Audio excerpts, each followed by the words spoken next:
Try suffocating in soot, sleeping beside your anvil like a chained dog, and coughing up coal dust while making torture gear for nobles who wouldn't even remember your name. In medieval Poland, the forge wasn't glory. It was a furnace of pain, fear, and political landmines. And if you thought your boss was bad, try answering to a noble, and the church and the local guild and the village witch who wants you to forge blessed ploughshares under a full moon. Welcome to the Drowsy Historian, where we peel back the chainmail and sniff the reality of medieval life, and trust me, it smells like burning flesh and regret. Chapter 1. The hammer never sleeps. You wake up to the sound of metal cracking. No, not a dream. That's your own spine reminding you you've slept on straw next to a forge again. It's still dark outside, but the rooster's already shrieking like it owns the place. And somewhere, a knight's apprentice is trotting toward your workshop because his master's sword snapped in half while hacking through pig carcasses during training. You're the village blacksmith. You don't get mornings, you get emergencies. Welcome to medieval Poland, 14th century, somewhere between Krakow and nowhere. The economy runs on war, wheels and wheat, and all three depend on you. You're not a peasant, not quite a noble. You're something else. Something disposable but essential, like coal. Your name doesn't matter, nobody remembers. Maybe it's Jakob, maybe it's Tomek, maybe they just call you Smith. You're 38, your lungs feel 73. You've got one apprentice named Mirek, who's 11 and already looks like he's aged out of joy. His job? Pump the bellows until his arms shake, dodge flying sparks, and keep quiet unless spoken to. He gets beaten less than you did at his age, so that's progress, right? Your forge? A square pit of hell. Stone walls, timber roof, always a fire risk, a blazing hearth, and tools you've had to make yourself. You've got tongs, hammers, an anvil worn thin like your patience, and a water bucket that's been used for extinguishing iron, washing wounds, and possibly beer. The fire has to be stoked before sunrise, because if it isn't, someone will come banging on your door, likely the Reeve, wondering why the new horseshoes for his drunk cousin's mare aren't ready. Forget breakfast. You'll breathe charcoal instead. Mirek fans the flames while you hammer out nails. Yes, nails. The castle wants 200 by Sunday. And these aren't neat little hardware store nails. These are thick, ugly brutes meant to hold together siege carts and pig enclosures. Miss a beat and you'll bend one, waste iron, and get a chunk of hot steel flung back at your face. Protective gear? Ha! Your apron is made of scorched goat leather and prayers. Your hands are calloused enough to scrape stone. Your back aches. Your fingers twitch involuntarily from years of tensing the hammer. You don't sweat anymore. You leak. But here's the kicker. You're not poor. Not in the way peasants are.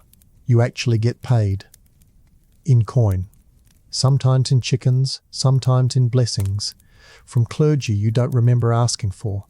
You're above the field workers and the bakers, but not high enough to say no when a noble demands a new sword, with balance like God's own wrath, and gives you a week to do it. Here's a secret most historians won't mention. The blacksmith's forge rarely went cold. Why? Because lighting a new fire from scratch was hell. If your embers died overnight, you'd spend hours rebuilding the heat. So, you either banked the coals carefully or slept near them to keep an eye out. Guess which option you picked? Sleep became a negotiation between keeping the forge warm and keeping yourself alive. You'd lie on hay soaked in sweat, surrounded by burnt air, while your apprentice curled beside the tools like a loyal stray. People said blacksmiths were blessed by fire. You knew better. Fire was your master. You were just another servant in chains. Everyone thinks you hammered out swords all day like some medieval Iron Man. No. Most days, you're fixing ploughshares, shaping nails, repairing cart axles, or refitting horseshoes onto twitchy animals that hate you. You made hinges, keys, kitchen hooks, arrowheads, torture devices, religious reliquary frames, and door locks. Yes, torture devices. Some very creative ones too. The church had surprisingly specific requests, and you never asked questions. Weapons were more rare. They took days of work, perfect balance, and often political caution. Making weapons for the wrong side of a local feud could result in your shop accidentally burning down or your apprentice disappearing. And then there were the special commissions, like the one from the village midwife who needed iron scissors sharp enough to slice through umbilical cords, and whispers of spirits. You didn't ask, you just made them. Cleanliness? That's for clergy. Let's talk hygiene, or the lack thereof. You bathed once a week in winter, maybe twice in summer if you had time, but the soot was constant. You smelled like scorched hair and bloodied metal. Your teeth were blackened from biting hot nails. Yes, that happened, and you probably hadn't cut your nails in years. Cuts festered, burns blistered. Infections were normal. You had no gloves, no salves. The only medicine was honey and hope, and maybe some vodka if you were lucky. Blacksmith or black sheep. Despite your critical role, villagers feared you. Some believed you had demonic powers. After all, you controlled flame, reshaped metal, and could make enchanted tools that never rusted. They'd whisper outside your shop, leave coins at your door during full moons, and cross themselves if you sneezed. The church alternated between respecting your usefulness and suspecting your sorcery. So, you existed in this bizarre limbo, neither peasant nor noble, respected but feared, vital yet disposable. Welcome to your life. Welcome to the forge. You don't just work the forge, you live in it. Every breath tastes of coal and ash. Every muscle fibre tightens when a customer walks in, because you know it won't be simple. They never want just a hook or just a chain. They want miracles delivered in molten iron and filed to divine precision. Take the local reeve. Fat as a harvest pig, always reeking of ale and authority. He waddles in waving a scroll, demanding iron clamps for the new grain barn. They must be strong, he says, but not too costly. Translation? He wants the best and pays with excuses. Refuse, and you risk a visit from tax collectors suddenly interested in how much coal you've been stockpiling. So you nod, spit into the hearth, and pray your apprentice doesn't drop the tongs again. Every order has consequences. That horseshoe you just made? If the mare stumbles and the baron's son breaks his leg, guess who's blamed? Not the trainer, not the brat. You. The blacksmith made it poorly. Doesn't matter if it was fine, doesn't matter if you warned them. They need someone to burn, and you're already halfway there. And speaking of heat, let's talk about your workday. You don't work 9 to 5. You work from dawn until delirium. Your forge roars by sunrise. You hammer through midday. Your meals, when they come, are quick bites of dry bread, maybe an onion, eaten while holding a glowing horseshoe in iron tongs. Then it's back to hammering, welding, quenching, and shouting at Myrek to quit falling asleep on the bellows. By the time the stars show up, you're scraping metal shavings off your apron and wiping sweat from your eyes with the back of a burned hand. Then it starts again tomorrow. No weekends, no holidays. Feast days just mean more tools to make for religious parades. Still think this job was respected? Blacksmiths were needed, yes, but not loved. You were too dirty to be invited to festivals, too important to ignore, too dangerous to challenge. They called you healer of the village when their wagon broke, but also sinful metal worker when they saw you working during Vespers. Double standards stacked higher than your iron pile. And the guilt? Oh, it crept in. Sometimes you forged shackles, not just metaphorically, real shackles, for prisoners, for runaways, for servants who had disobeyed. You didn't ask what they did, you just made them. If you refused, you'd be seen as a threat. Guilds could blacklist you, nobles could exile you. The church could brand you a heretic. So you hammered. Quietly. Efficiently. And at night you stared at the glowing coals, wondering how many cries your chains had echoed. Yet, in all this grime and grey morality, there was a strange sense of pride. You could take a lifeless lump of ore and, by fire and force, shape it into something vital. A plough that helped sow grain. A blade that protected a family. A hinge that held up a church door. In a world ruled by nobles and priests, you were the one who made things real, but don't confuse pride with power. You had none. The guild owned your license, the nobility owned your safety, and the church, they owned your soul, allegedly. If they suspected you of sorcerous work, they could drag you into the square for trial. And your anvil, once a symbol of strength, would just become a handy place to tie you down. Even marriage wasn't an escape. Wives of blacksmiths were expected to be silent, soot-resistant, and endlessly forgiving. They raised children next to open flames, kept chickens out of the charcoal, and prayed you didn't drop dead from lung rot before the next feast. And if you did, well, your apprentice, if he survived, would take over. That was the circle. Forge, fall, forget. And through all this there was Mirek. Still just a boy, but already stained in ash and silence. You taught him how to temper steel, yes, but also how to temper his face. No emotion, no complaints, only obedience, because emotion gets you blamed. Blame gets you beaten. And beaten men don't swing hammers well. One day, Mirek asked if iron ever feels pain. You stared at him for a long second, then told him to pump the bellows, because if iron did feel pain, you'd be no different from it, shaped, burned, struck, and expected to remain useful. As you lay on the cold floor that night, your eyes tracing the cracks in the rafters, your chest wheezed from a cough that never healed. Somewhere outside, church bells chimed the midnight hour. But in your forge, the embers glowed, still warm. Because even now, especially now, the hammer never sleeps. Chapter 2. Apprenticeship or servitude. You didn't choose this life. You were thrown into it, literally in some cases. In medieval Poland, the path to becoming a blacksmith began before your voice cracked.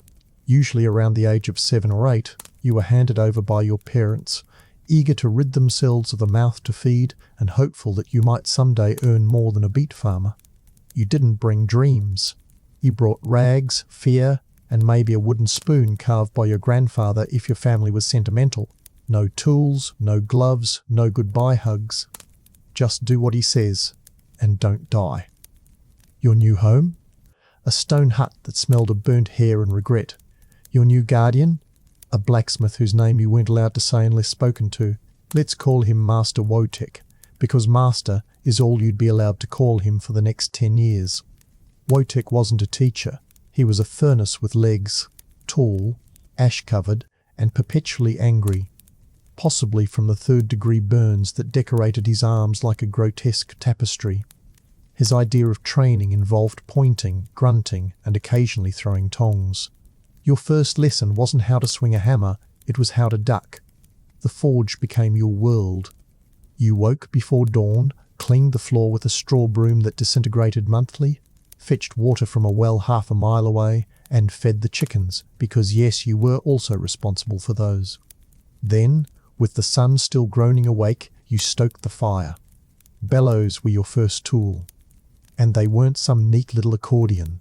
They were massive, cracked leather beasts that needed both hands and all your body weight just to breathe life into the embers. And what did Wotek do during all this? He watched, occasionally corrected, more often shouted. Too slow, he'd bark. Or worse, you want to burn down the whole village? Every mistake came with consequences. A burn, a cuff on the head, an order to sleep outside. You weren't his student. You were his insurance, his backup in case his own lungs gave out. Time passed differently inside the forge. Seasons changed, but your tasks didn't. As other children played in fields or followed their fathers to market, you were grinding iron down into nails and praying your fingers didn't get caught in the sharpening wheel. Birthdays weren't celebrated. No one remembered your name, not even yourself sometimes. You became boy, you, or simply a whistle from across the anvil. And the pain. Oh, the pain. Burns were expected. Blisters were ignored. Splinters, cuts, and smashed fingers were weekly rites. You learned to clean wounds with hot water in your own spit. Bandages? Cloths ripped from old tunics. If it turned black and oozed, you'd dab honey on it and keep working. That's what Wotek did. That's what everyone did. There were moments, small, fleeting, when you caught a glimpse of beauty. The way iron glowed like a dying star when pulled from the fire. The satisfying hiss of metal kissing water. The harmony of hammering when 3 strikes landed just right and the shape bent like it wanted to. For a second, you felt power. Then your hand slipped, and a chunk of hot iron shot past your face, and Wojtek yelled so loud the hens stopped laying eggs for a week. As years trudged on, you learned more. How to distinguish iron grades by their smell. How to strike with precision, not force. How to listen to metal because yes, iron talks, not in words, but in vibration. A clean ring meant strength. A dull thud meant flaw. You learned how to fix mistakes without being noticed, how to lie with your eyes when a piece cracked, how to take the blame when a noble's cart broke because your master wouldn't, ever. Eventually, if you survived long enough, Wojtek let you touch the hammer, not to use it, just to hold it. You remember the weight, not just the iron, but the history in it. It was the same hammer his master gave him, and his master before that. Smooth from generations of desperate palms. You held it like a relic, and then he took it back and told you to sweep. That was the truth of apprenticeship. It wasn't about skill. It was about endurance. Could you withstand 10 years of heat, humiliation, and hollow praise? Could you learn to keep your mouth shut, your head down, and your iron hot? If yes, maybe you'd earn your own forge one day. If not, you'd leave broken, dismissed, or dead. Wojtek had other apprentices before you. You saw their names scratched into the wall behind the forge. Mikokaj, Stefan, Bartek, none of them made it. One was drafted into war. One lost 3 fingers and was no longer useful. The last disappeared. Rumours said he stole silver from the Temple's Gate project. Wojtek said nothing, just crossed his name out. There was no ceremony. No parchment, no exams. Your graduation would be when Wojtek finally said, "You're ready." And even then, you wouldn't feel joy, just relief. Relief that maybe your days of being yelled at for breathing wrong were over. And yet, in the thick of it all, something changed in you. You stopped flinching. You struck straighter. You started knowing what tool to fetch before Wojtek asked. Your hands became as black as the anvil and just as hard. You weren't a boy anymore. You were a shadow of the smith. But make no mistake, you were still property. Wojtek's forge bore your sweat, your blood, your years. But until he said so, it bore his name. Eventually, the years wore you down just enough to fit the mould. You didn't flinch when hot iron sparked against your forearm. You stopped asking questions. You learned the rhythm. 3 strikes, flip, 2 more, dunk. You could shape a blade blindfolded if need be. You weren't good because you were passionate. You were good because not being good meant pain, punishment, or starting over again under a new master with fewer teeth and more rage. The forge had trained you, yes, but not just in metal, in survival. You knew when Wojtek was in a foul mood from the sound of his boots dragging. You could tell how hard to pump the bellows just from the temperature of the coals. You could hear a customer's tone shift and know if it meant coins or curses. The world didn't teach you wisdom. The fire did. By 14, your back had begun to curve from the constant weight of tongs and coal buckets. Your hands had calluses so thick they cracked like river stone in winter. You had a limp from an infection that never fully healed. No one called you a child anymore, just boy out of habit. You weren't one of the men, but you weren't allowed to be anything else either. A no-man's land of youth and utility. And then came the day that should have meant everything, your first solo commission. It wasn't glorious. It wasn't even clean. A local woodcutter needed a new axe head. Nothing fancy, just sharp, balanced and fast. Wojtek, with his usual warmth, said, "If you ruin it, I'll dock your meals for a week." Encouraging. You spent all night preparing. Cleaned the workspace twice. Laid out every tool in precise order. Heated the iron, shaped it slowly, folded it twice to strengthen the edge, and prayed with each hammer blow that your years of servitude meant something. When it was done, you left it on the anvil for inspection. like a dog bringing a dead rabbit to its master. Wojtek examined it in silence, turned it once, tested the edge with a swipe across the fur on his arm. Then he dropped it, grunted, and walked away. That was it. No praise. No well done. Just the sound of footsteps and a hot breeze through the forge window. You stood there for another hour, unsure if that meant success or failure, but he never mentioned it again, which, in blacksmith terms, was praise. And so the grind continued. You were given more autonomy, sure, but not respect. You earned the right to be trusted, not to be thanked. No one congratulated you. They just stopped yelling. That was your diploma, silence. But the unspoken truth lingered in every hammer strike. You were still trapped. You weren't paid.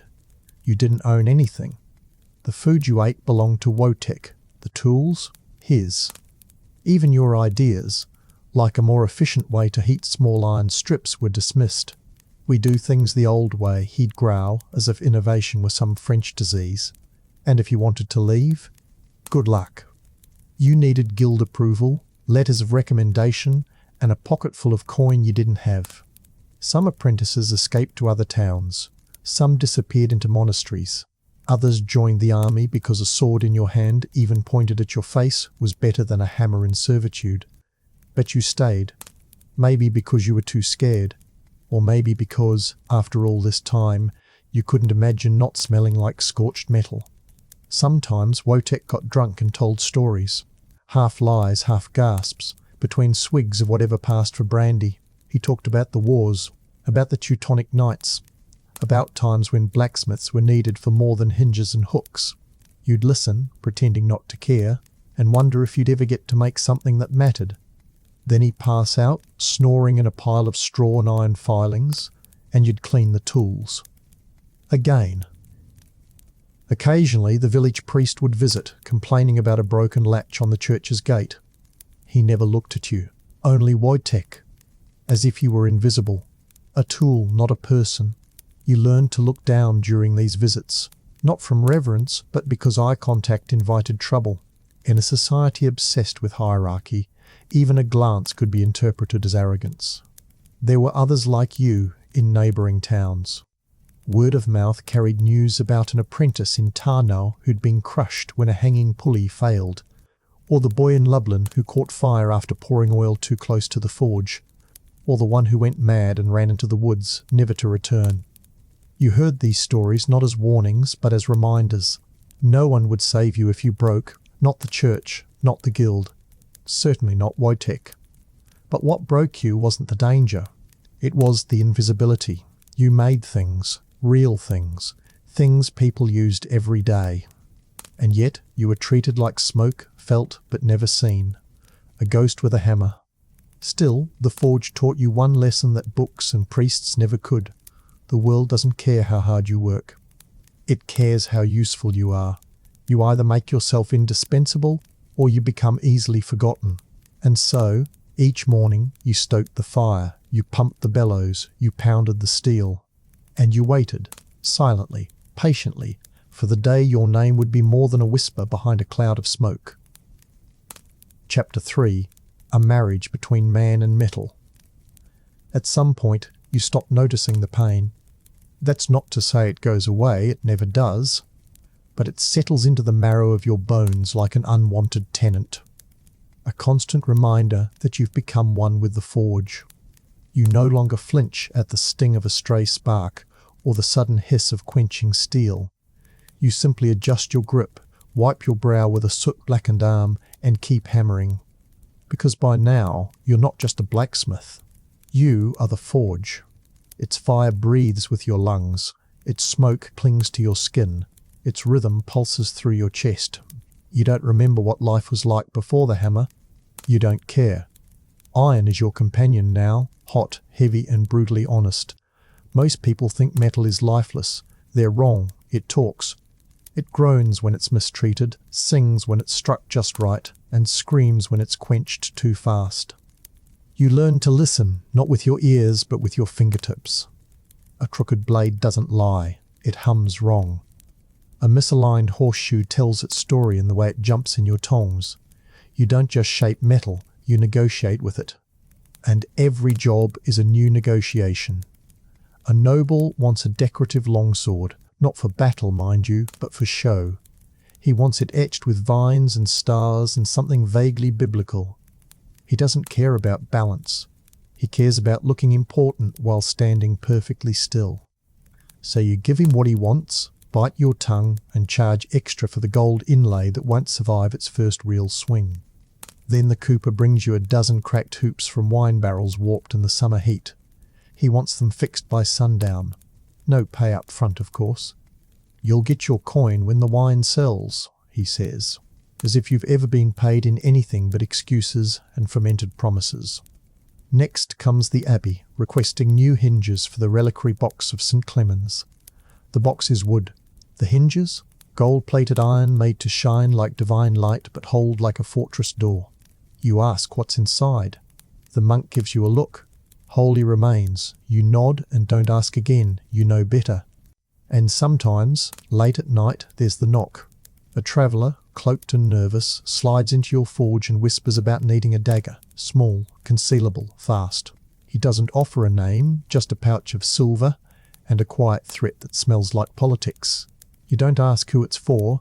You just weigh the silver, nod once, and go back to the fire. Because in your trade, questions are more dangerous than swords. You've learnt that every piece you make, no matter how trivial, carries consequence. A bent nail could collapse a roof. A weak ploughshare could ruin a harvest. A poorly made bridle bit might send a noble flying headfirst into mud and you into chains. The village doesn't just depend on your work, it survives on it. And yet, you are still treated like a servant of the flame, necessary but not welcome at the feast. Your lungs are worse now. There's a rattle when you breathe that no salve can fix. You blame the damp winters, but deep down you know it's the smoke. Years of inhaling ash and coal have turned your insides to cinders. You cough into a rag that stays red. Still, you work. What choice do you have? There's a cruel irony to it all. You make tools that last a lifetime, sometimes two. But your own life? You'll be lucky to see 50. Your hammer might be passed down through generations. Your body will be buried in a pine box if someone remembers to dig the hole. And yet, there's something in the work. A rhythm. A purpose. The way raw iron bends to your will with the right mix of heat and force. It's not art. It's not beauty. It's control. In a world where peasants starve, lords lie, and priests judge, you have the one power that matters, the power to make something real. Still, there are nights when the fire dies low, and the only sound is the wind sneaking through the cracks in the roof. You sit there, hands trembling from overwork, staring at the dying coals. And you wonder, is this it? Did you marry metal because you loved it, or because it was the only thing that never left you? You think about the woman you might have married if you'd had the time. The farm girl with red braids who used to bring eggs to the market. She smiled at you once years ago. You had soot on your face and a hammer in your belt. You nodded and kept walking. There was no room in the forge for love, no space between the tongs and the fire for anything soft, just iron and obligation. Sometimes she still walks past, older now, with a child at her side. She doesn't look at you. She probably doesn't remember. But you do. And for a moment, as the anvil cools, you think about what kind of man you might have been if your hands had learned to hold something besides steel. But that moment passes. The wind picks up. The forge needs feeding. You rise slowly, every joint protesting, and reach for the bellows. The fire roars back to life, and with it, your role. The blacksmith, the maker, the one who bends the world while being slowly broken by it. So you get back to work. Because this is your marriage now. To flame, to iron, to the endless rhythm of creation and decay. And if that's not love, what is? There are days when the metal fights you, no matter the heat, the hammer, the patience. It refuses to bend. It curls the wrong way, cracks at the edge, or turns brittle as bone. These are the days you grit your teeth, not because of the failure, but because you know what it means. More wasted iron, more wasted time, and one more reason for someone to come yelling through your door. When you live by the forge, every sound becomes a language. You hear metal in ways others can't. The pitch of a strike tells you if the steel has flaws. The hiss of a quench tells you if your timing's off. The thud of your own boots against the ash-caked floor tells you whether you'll survive the week. It's not poetry, it's survival. Metal becomes more than a material. It becomes personality. You learn the moods of bronze, the stubbornness of iron, the vanity of silver, the silence of steel. You know which kind of wood makes the best handles, which type of ore crumbles under pressure, and how long to leave a blade in the coals before it stops being a tool and starts being a curse. Your tools talk back. Your anvil hums like an old friend. And the fire? The fire judges you. The forge is your temple. But unlike the churches of Poland, it doesn't care about sin or salvation. It cares about form, about weight, about integrity. In the forge, a nobleman's gold ring burns just as fast as a beggar's tin cup. The fire doesn't play favourites, only you do, quietly, carefully. You remember the time a travelling merchant offered double the usual price for a dagger, not for defence, but for duelling. You asked who he planned to fight. He said, "My brother." You made the blade, of course. The merchant came back a week later with a bloody shirt and a smile too wide. He tipped you with a bolt of silk and said, "Your work changed my life." You accepted the silk and burned it. You never made a dueling dagger again. But your customers don't see that side. They see you as a fixture, just another piece of the village. The blacksmith, always there, always working, always silent. They don't know what it's like to make a sword for a boy you saw grow up, to forge shackles for a woman you watched sing at festivals, to fix the same farmer's plough 3 seasons in a row while knowing he'll never pay you on time. Your hammer isn't just shaping metal, it's muting your judgment. And yet they rely on you. Every barn hinge, every scythe, every horseshoe, every gate latch, it all leads back to your fire. You are the village's unspoken spine. Break, and everything else buckles. But they'll never say it. They'll nod, maybe mutter a thanks, then walk away, leaving you in smoke and silence. What they don't see are the nights. The ones when your hands won't stop shaking, even after the fire's gone cold. The nights you sit on a stool, staring into the hearth, wondering how long until your body gives out. There's no one to carry you, no one to replace you. Mirek, your apprentice, tries. He means well, but his hands are still soft, and his fear of failure is stronger than his swing. You think about your own master, Wojtek, harsh, brutal, unbending. At the time you hated him. Now you understand. He wasn't cruel for pleasure, he was cruel for preservation. To survive in this trade, you couldn't afford softness. Not in your fingers, not in your spirit. And yet, here you are, still breathing, still bending iron, still wondering if you've traded too much of yourself for the privilege of shaping things that last longer than you will. There's a set of tongs on the wall, old, bent, half-rusted. You keep them not because they're useful, but because they were your first tool. You remember holding them, arms straining, while Wojtek screamed at you to stop trembling. You nearly dropped them in the forge. He slapped you so hard you tasted blood for 3 days. But you held on. And now, decades later, they hang above your hearth like a relic. Not out of sentimentality, but as a warning, this life remembers everything. So should you. And then there's the sword. You forged it years ago, a real one. Balanced, tempered, sharp as truth. No one ordered it. You made it for yourself during a rare week when the village was quiet and the forge whispered instead of screamed. It hangs behind your workbench, hidden by a ragged wool cloak. Sometimes you unsheathe it just to remember what it felt like to make something beautiful. Not practical, not profitable, just beautiful. No one's ever seen it. You're not even sure why you keep it. Maybe as proof that once, if only once, you created something untouched by obligation. But then morning comes, the chickens scream, the bells toll, the village wakes up, and with it their needs.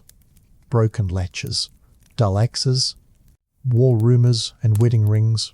You push the sword back under the cloak. You take the tongs off the wall. You light the fire. Because marriage, real marriage, isn't always about love.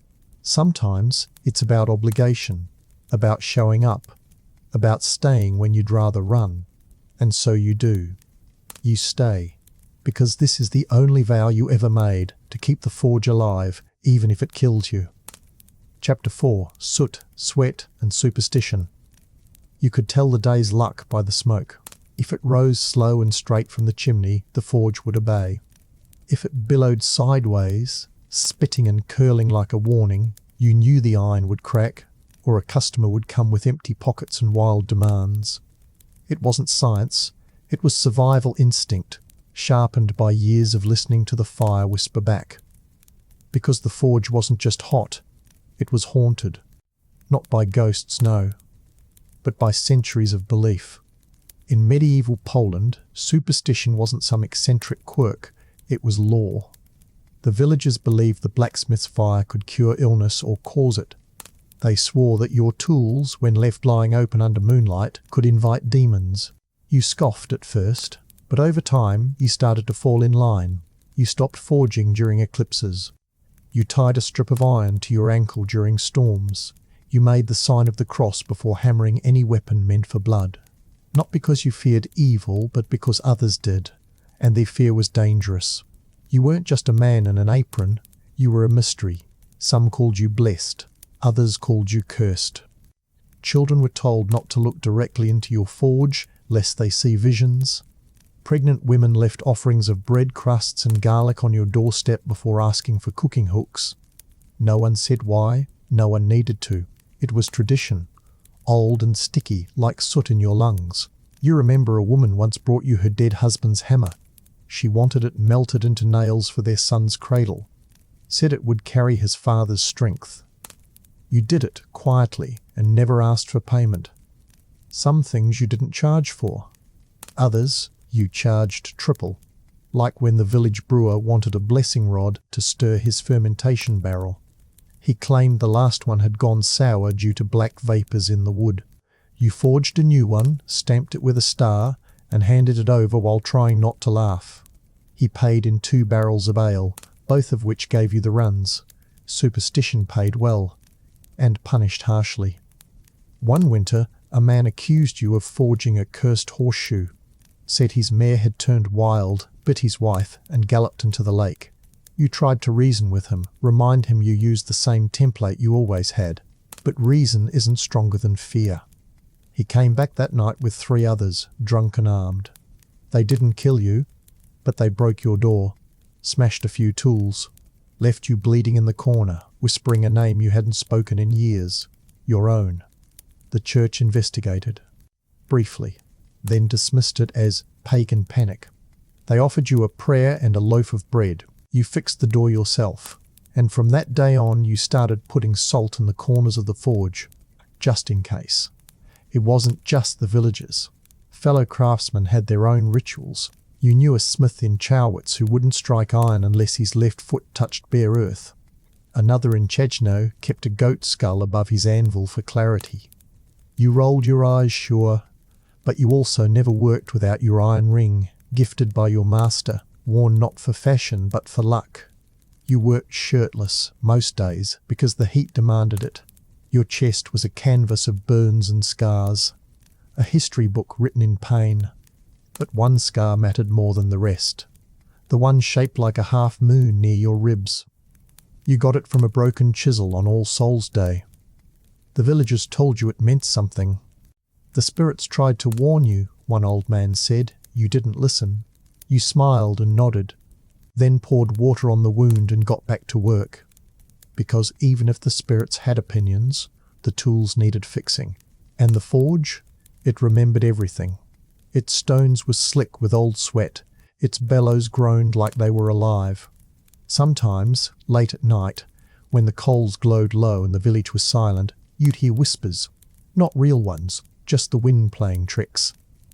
Or maybe not. After all, you weren't the first blacksmith to go mad. You learned to play along with the fears. Sold blessed, hinges to anxious mothers, crafted devil-proof lockboxes for priests, engraved tiny crosses into nails meant for grave sites. Superstition wasn't just tolerated, it was a business model.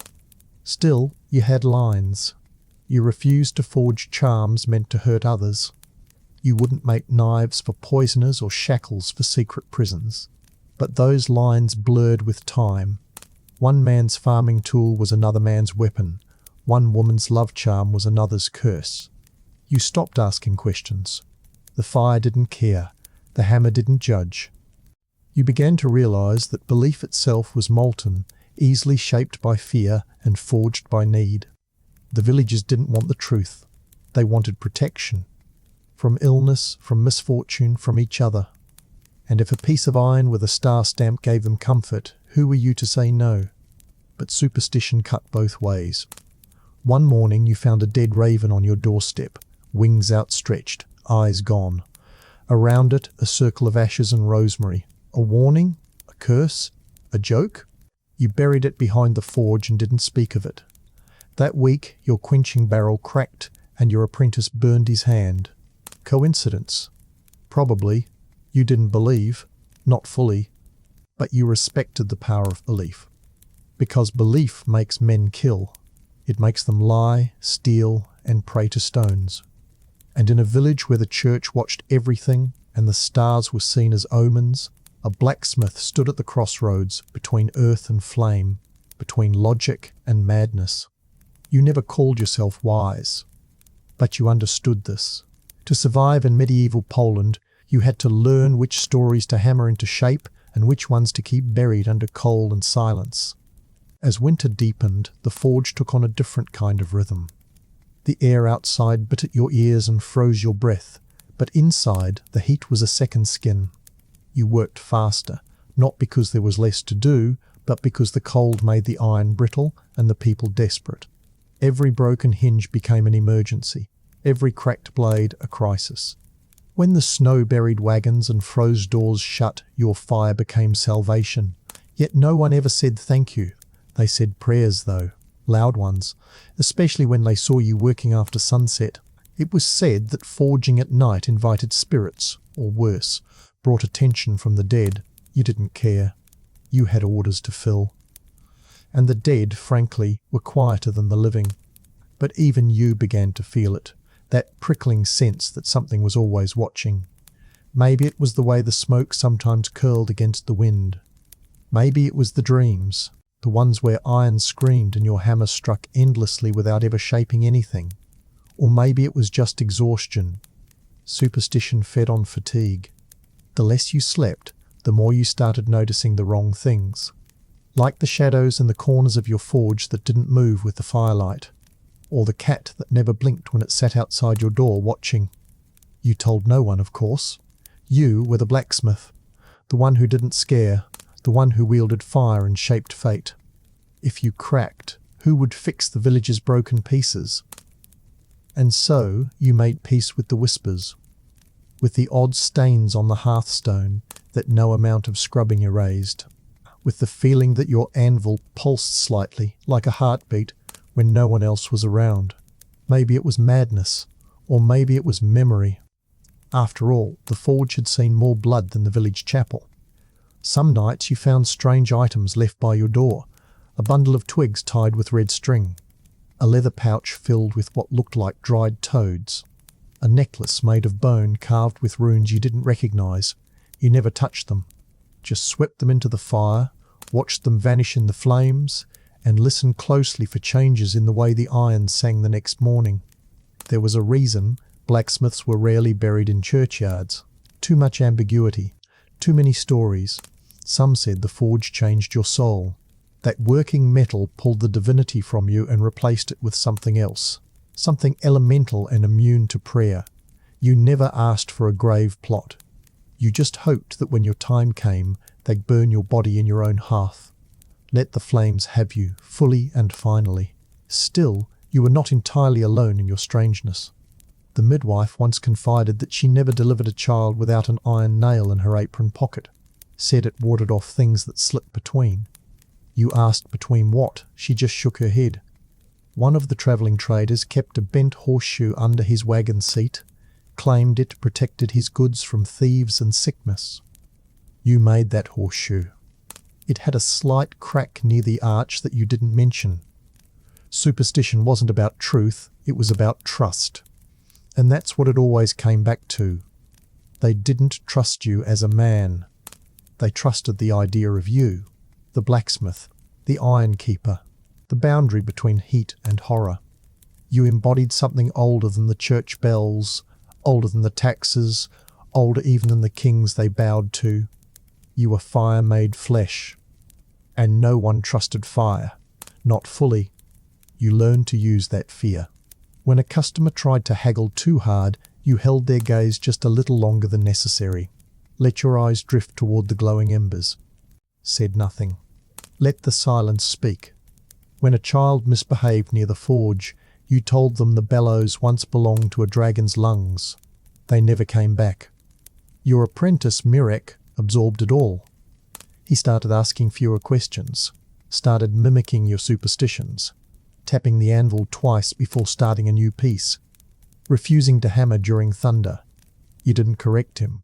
If anything, you encouraged it. Better he fear the unknown than die from it. Superstition, after all, was just another kind of armour. Still, there were limits. You refused to be the village's shaman.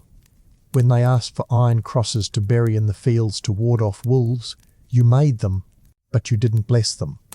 When they wanted witch pins to leave at doorsteps, you forged them silently, without comment.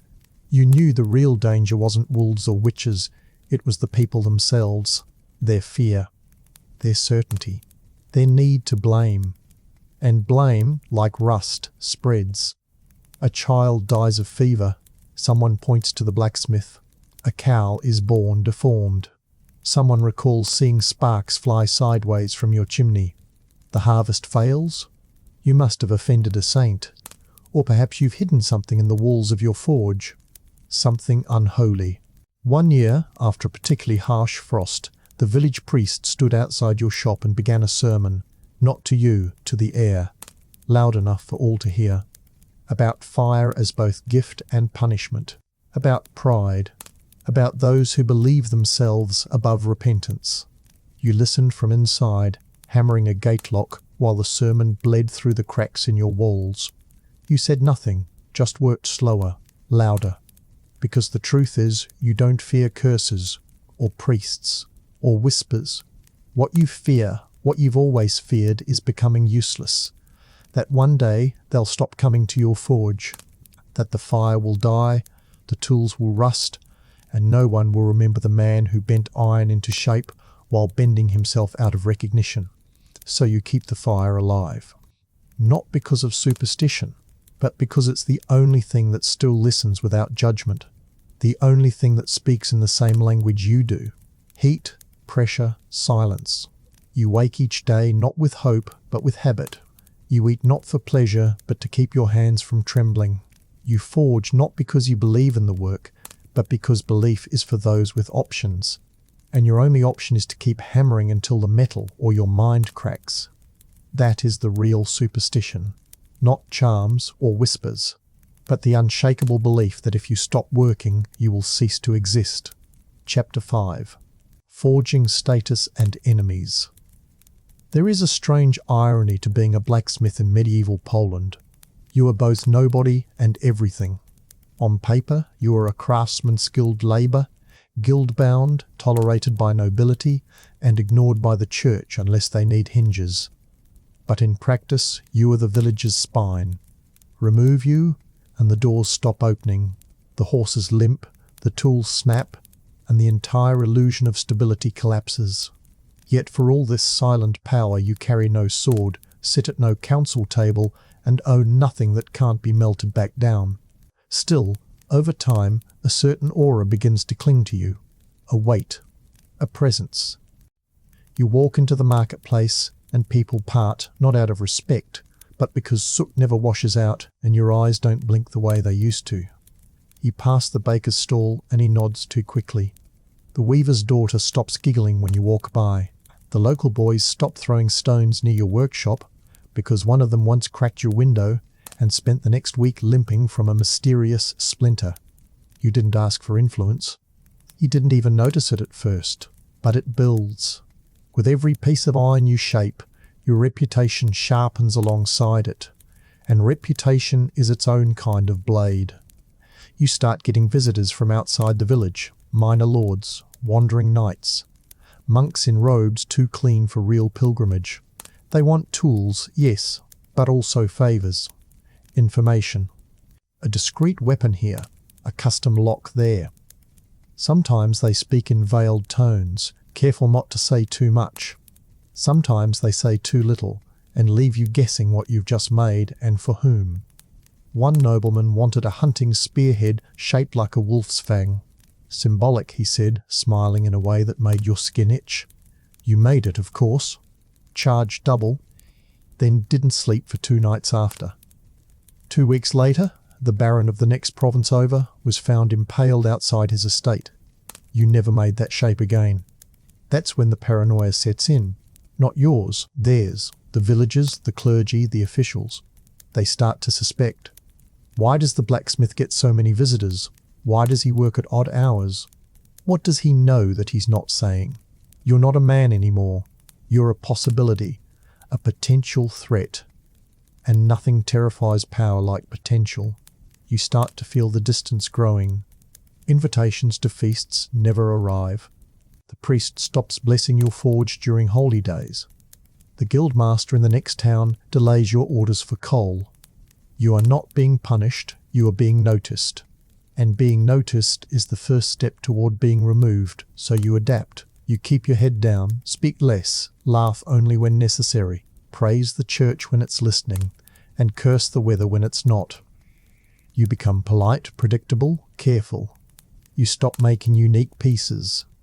You stick to ploughs, nails, and horseshoes. Mundane things, safe things. But you never stop watching, because you have enemies now. Not the loud ones who shout in the market, the quiet ones, the ones who smile too often, the ones who ask too many questions, the ones who used to look down at you and now look across at you and don't like what they see. One of them is the tanner, jealous, bitter, smells like old blood. His business has shrunk while yours has grown. You caught him talking to the reeve one morning, gesturing toward your forge. You didn't ask what was said. You just added an extra latch to your door that night, and a second poker near the coals. Then there's the guild representative. Fat, slow-talking, and filled with a self-importance only bureaucracy can produce. He's visited twice this year, asked about your output, your ore suppliers, your apprentices. You lied, of course. Everyone lies to the guild. It's expected. But he didn't blink, just took notes, scratched his chin, and warned you about exceeding your quotas. The worst enemy, though, is the one you can't name. The one in your own mind. The part of you that's begun to believe your own myth, that maybe you're something more than a blacksmith, that maybe your forge could be a throne, that maybe the fire listens to you because it knows you are more than just another soot-covered peasant with a strong back. That voice is dangerous, because it makes you reckless. You start to test your limits, forge a new type of blade just to see if it cuts better. Experiment with steel mixtures, hide them beneath the old coals. Keep one tucked behind a wall stone just in case. You tell yourself it's precaution, that it's craft, but deep down, you want to know what it feels like to make something that no one else has touched, something that is purely, undeniably yours. But nothing in medieval Poland is truly yours. Not your name, not your fire, not even your thoughts. Everything belongs to someone. God, the guild, the landowners. And when you begin to forget that, the reminders come swiftly. One day, a summons arrives from the regional magistrate. You are to appear with records of your output, your ore usage, and your guild dues. It is not a request. You pack your things in silence. Hand the shop to Mirek for the day. He looks terrified, like he already sees your grave. The journey is short, cold, and filled with second thoughts.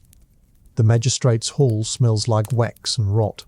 His questions are sharp, precise, rehearsed. You answer slowly, carefully, pretending not to notice the 2 guards behind you. In the end, nothing happens. No charges, no fines. Just a thin smile and a warning. You've become very efficient, Smith. Let's not confuse efficiency with ambition. You nod, bow, leave. Outside, the wind cuts through your cloak like a blade. You walk back to your village, each step slower than the last.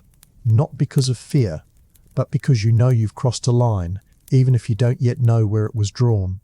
That night, you sit in the forge long after the coals have gone cold. Mirek sleeps in the corner, muttering in his dreams. The tools are silent, the anvil still. And for the first time in years, you wonder, not if you'll survive, but if you'll ever be free. The warning stays with you. Not just the words, but the way they were spoken. Like someone was reminding you of a rule you'd forgotten existed. You return to your forge a little quieter, a little slower, and not because your body hurts more than usual, though it does. You return different because something invisible shifted. You were told, without chains or guards, that you are watched. And once you know that, you can't unknow it. You try to get back to normal, whatever that means.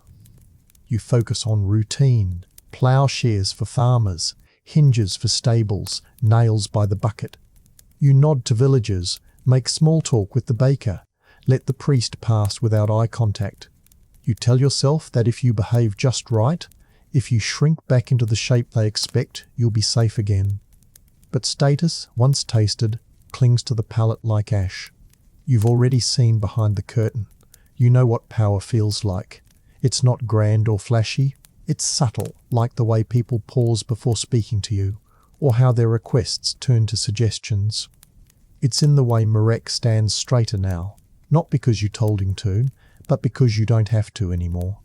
He's seen you speak to men with titles. He saw you leave when summoned and return unscathed. That alone reshaped how he looks at you. He doesn't see soot and scars. He sees someone untouchable. That's the most dangerous kind of lie. Because now, more than ever, you are alone.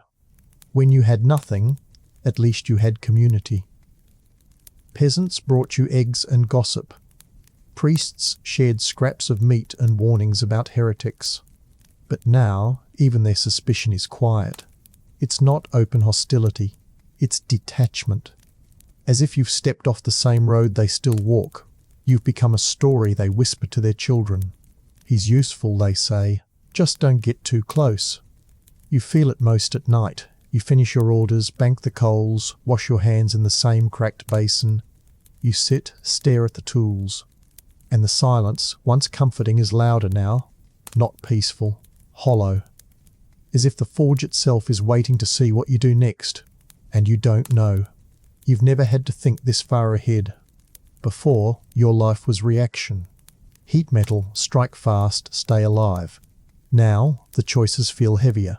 Should you expand, take more orders, hire another apprentice, or shrink? Go quiet, vanish back into the soot? Pretend none of this ever happened? But how do you undo a reputation? Word spreads in ways you can't control. One day, a travelling merchant shows up with a broken lockbox, says he heard you were the only one who could fix it. He offers a coin pouch thick enough to make you suspicious. You ask what's inside the box. He shrugs. It doesn't open. That's the problem. You take the job, not because of the money, but because saying no would say more. You crack the box open the next night carefully. Inside, you find a parchment scroll in a language you don't read and a small vial sealed in wax. You close it, fix the mechanism, and never speak of it again. The man returns, pays you, and leaves before sunrise. 3 days later, a patrol from Krakow rides through, looking for smugglers. They don't stop at your forge, but one of them lingers as they pass, looks at the chimney too long, looks at you too long, then rides on. You return to routine again, this time truly trying to disappear into it. But now you notice everything, every missing sheep, every rumour of tax increases, every time the reeve walks a little faster past your door. Your senses sharpen, not from fear, but from instinct. Like a wolf that knows it's being hunted. Even Mirek changes. He speaks less, watches more. He started forging at night when he thinks you're asleep. Practicing blade shapes, experimenting with etchings. You let him. You remember being that age when the forge still felt like possibility instead of burden. But part of you wants to warn him, wants to say, they'll let you rise just high enough to cut your legs out from under you. Instead, you hand him a new chisel and say nothing. Because the truth is, you don't know what to tell him anymore. You've seen too much, and too little. You know how to make a door that can't be broken, but you don't know how to walk through one. The village continues without you. Festivals, births, deaths. You hear the bells from your forge but don't attend. You're no longer invited, and you no longer care. Let them dance, let them pray. You've become part of something older than both. One night, while tempering steel for a farming blade, you look down and realize your reflection in the quenching barrel doesn't match how you remember yourself.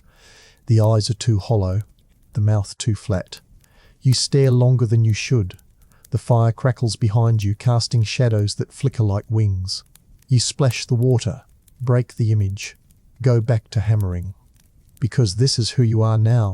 Not a man, not a craftsman, something in between, a figure shaped by fire and fear. Too useful to discard, too dangerous to embrace. So you keep forging, not for coin, not even for survival, but because the act itself is the only truth left. You strike the metal because the metal never lies. And if that's not enough, if the world outside continues to close its doors, you'll make your own. And you won't need a key. Chapter 6. The Church's Watchful Eye. You've always known the church was watching. Even back when you were just a soot-faced apprentice fetching coal in the snow, you could feel the weight of its gaze, not a stare exactly, more like a pressure. A sense that your every movement was being measured, not for skill, but for signs, of rebellion, of heresy, of pride. Because pride, in the eyes of the church, was always one spark away from damnation. At first, you tried to play the part. You bowed your head during Mass, crossed yourself when passing the chapel, smiled when the priest dropped by to bless the forge with holy water that hissed as it hit the anvil. You knew the rituals, knew when to be silent, when to say Amen, when to lower your gaze. But the forge was never a place of silence. It demanded noise. Fire, after all, has no saints. The church tolerated blacksmiths just barely. You were necessary, but suspicious. A man who worked with fire, who made weapons and tools, who stood apart from both peasant and noble. He couldn't be trusted completely. Not when your skills looked too much like sorcery and your hands shaped the things only God should command: steel, locks, chains, and sometimes death. You remember the first time the priest looked at you differently, not with disdain, but calculation. He'd come for a new hinge on the confessional, nothing special. But when you handed it over, still warm from the forge, he held it longer than he needed to, studied your face, said, "You have a gift, but gifts must be guided." You said nothing, just nodded. He smiled and left. After that, things changed. Small things at first. A question in the sermon about men who claim fire as their servant. A pause in prayer when your name was mentioned aloud. A sudden interest from a travelling friar who wanted to observe your methods. You let him watch. He asked odd questions. Whether you prayed before forging, whether you had dreams, whether you heard voices in the fire. You said no. He smiled too much. Then the church began requesting more work. Locks for the reliquary, iron grates for the ossuary under the chapel.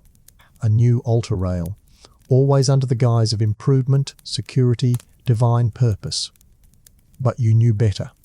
They were marking your forge, tethering your flame to their sanctuary, and you played along. Because saying no to the church wasn't just a sin, it was suicide.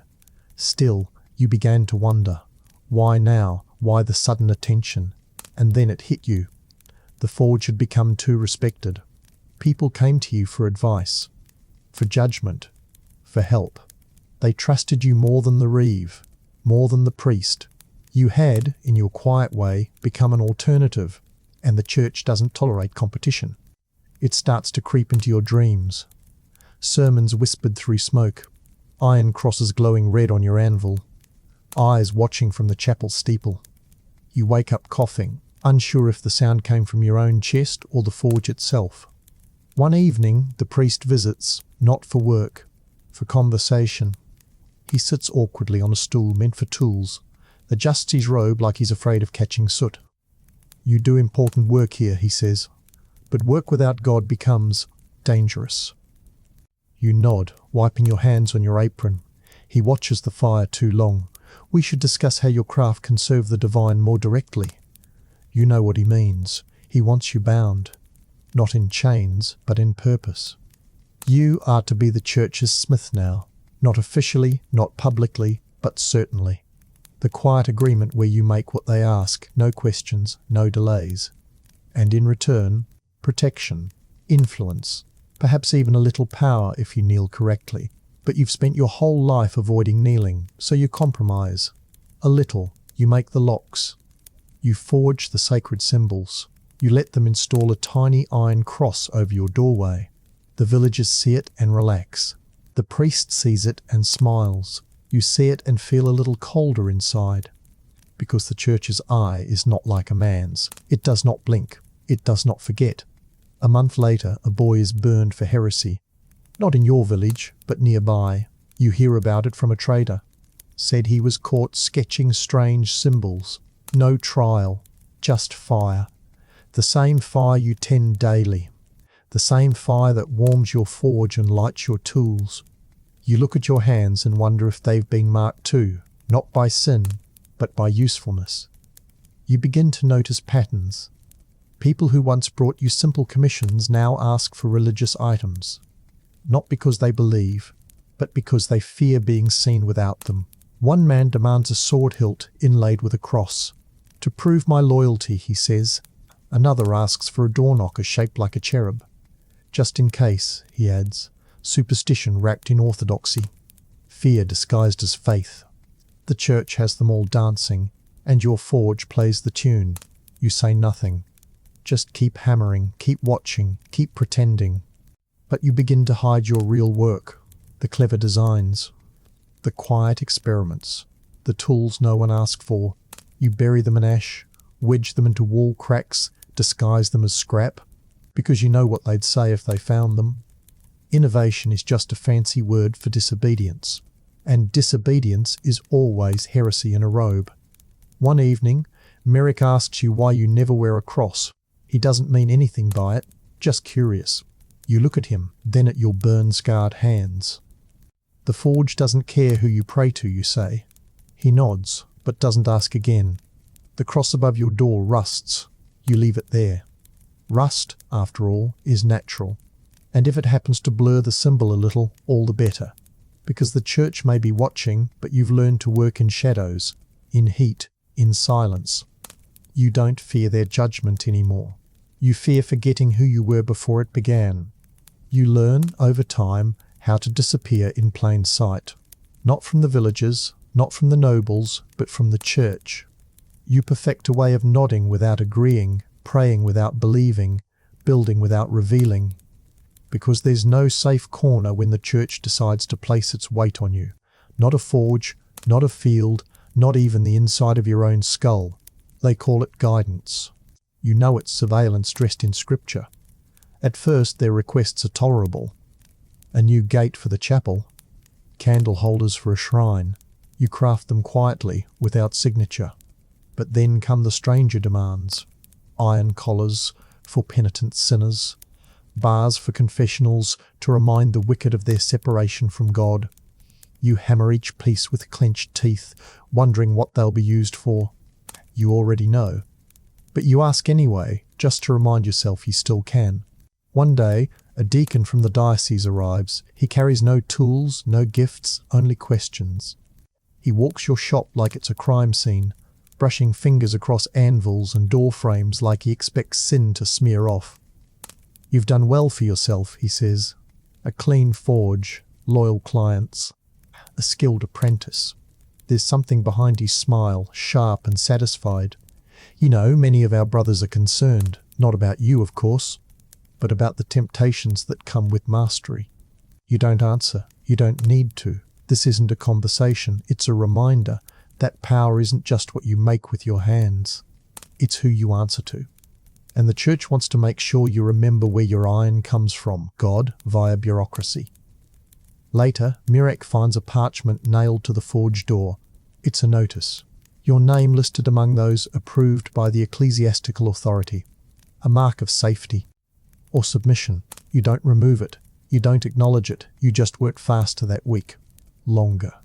As if you can hammer your discomfort into the metal and shape it into something else. You begin to split your days. The visible work, holy items, public commissions, symbols of faith etched in patterns you no longer question. And the invisible work. Repairs for hunters who bring back game without blessing it. Tools for villagers who whisper rumours about the priest. Quiet pieces requested in hushed voices with eyes darting over shoulders. They trust you not because you are holy, but because you are a part. Not quite theirs, not quite his. There's a danger in being useful to both sides. One day, the church might call that duplicity. You prefer the term insurance. You attend mass less frequently now. When you do, you stand at the back, silent. The priest meets your eyes during the homily sometimes. You don't blink. He knows better than to scold you publicly, not because you're important, but because your silence holds weight. It always has. There's a boy in the village who shows promise with tools. Strong hands. Quick eyes. He comes by sometimes, asking questions about shaping copper or sharpening blades. Mirek likes him. You don't discourage him, but you don't teach him either. Not yet. You remember what happened to the last apprentice who asked too many questions in front of the wrong person. His family left town overnight, said nothing, took only what they could carry. You keep an eye on the boy, not for talent, for survival instinct. The seasons turn. The church celebrates its saints, its martyrs, its mysteries. The forge keeps no calendar. Your only holidays are the days your hands don't shake. You wonder sometimes what it would be like to believe again, not in God, but in peace. To hammer a gate, not because it keeps people in, but because it keeps no one out. But the forge doesn't trade in fantasies, only in shapes. Weight, pressure. The priest's sermons begin to grow more pointed. Mentions of pride become weekly. Warnings about those who work in isolation creep in. One Sunday, he quotes scripture about fire, not as warmth, as punishment. You hear your name between the lines. So do the villagers. They glance at you, quickly, then away, as if your eyes might reflect something back they'd rather not see. You begin locking the forge at night. You keep records now, coded, folded, hidden under the hearthstone. Notes about who visits, what they ask for, what they say when they think no one's listening. Not because you want leverage, because if something happens, if they drag you out one night or accuse you of forging tools for heretics, Mirek will need to know who betrayed you. He'll need proof. Mirek senses the shift. He's older now. His hands are steady, his eyes sharp. He asks fewer questions, but the ones he does ask carry weight. Do you believe in hell? He says one evening after hours at the anvil. You don't answer right away. Instead, you let the question hang, suspended in the steam of hot metal and cooling sweat. I believe in fire, you say. I believe it burns the same no matter who wields it. He nods. That's enough for him. There's a whisper that the church is expanding its inquiry, that another village smith was taken for questioning, that his forge was shuttered, his apprentice vanished. No one confirms it. But you know, you feel it, the tightening, the breath before the strike. You begin sleeping in your clothes. You oil your tools more often, not out of vanity, out of readiness. Because the church doesn't knock. It arrives.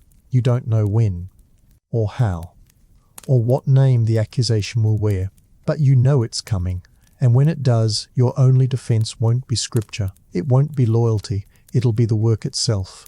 The doors that don't creak, the swords that don't bend, the gates that never fail. The blacksmith who made the village run, even as the sermons turn colder. You no longer fear being judged. You fear being replaced. So you wake, you forge, you watch. And when the church looks your way again, you'll meet its eyes without flinching. Because while faith may move mountains, it still needs hinges. and you're the only one who knows how to make them. Chapter 7. Blood on the Anvil. They say the blacksmith doesn't kill, that he only makes the tools, that he's one step removed from the battlefield, the prison, the executioner's block. But anyone who's stood over an anvil long enough knows that's a comfortable lie, useful for villagers, convenient for priests. You don't wear a sword, but you forge the ones that take men's heads. You don't guard the prisoners, but your shackles bruise their wrists. And every drop spilled because of something you made leaves an echo behind. It doesn't stain your hands, but it stains your nights. The first time it truly struck you was during a siege. A neighbouring village had defied a local noble. The punishment was swift mercenaries, hired swords, a wall of fire and screaming. You were ordered to forge 12 blades, fast, strong, clean. They were picked up by a silent courier in the middle of the night, no questions asked, no payment discussed. A month later, traders passed through, whispering stories of what had happened: a church burned, peasants slaughtered, a smith hanged from his own rafters for hiding a rebel. The details were fuzzy, but you remembered the blades. You remembered the edges, the balance.